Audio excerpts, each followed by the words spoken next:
இங்கே இன்றைக்கி வந்துட்டு காட்டுக்கு போயிட்டு முந்திரி பழம் எடுத்துகிட்டு வரலான்னு போனோம். ஆனால் பழமே வரல, ஏமாந்து வந்தது தான் மிச்சம். இது வந்துட்டு ஃபாரஸ்ட்டுங்களா, காடு இது.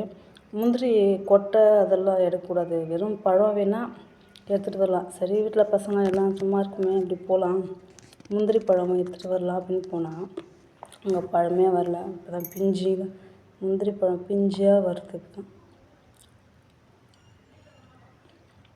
ஒரே ஒரு காய் மட்டும் இருந்தது.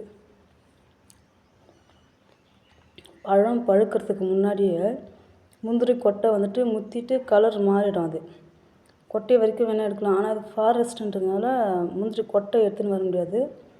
பழம் வேணால் எவ்வளோ வேணால் எடுத்துன்னு வரலாம், சாப்பிட்டு வரலாம். முந்திரி கொட்டை அங்கேயே திருகி போட்டு தான் வந்துடணும். ஃபஸ்ட்டு பழம் பழுக்கிறதுக்கு முன்னாடி முந்திரி கொட்டை தான் அந்த முற்றிடும். அப்புறம்தான் முந்திரி பழமே வரும். பிஞ்சு இப்போ தான் வருது.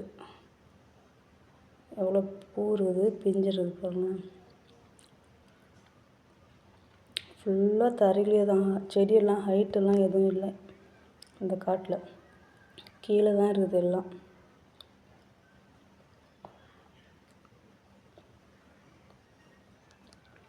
அதுலேயே இன்னொரு விஷயம் என்னென்னா, ஒரு கிளை உடஞ்சிட்டு அது ஃபுல்லாக செல்லு தின்ட்டு இருக்குது.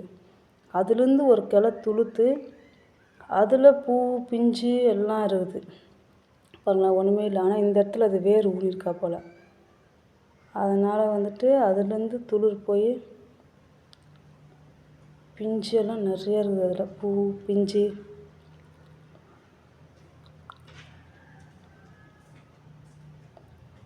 பூ பிஞ்சு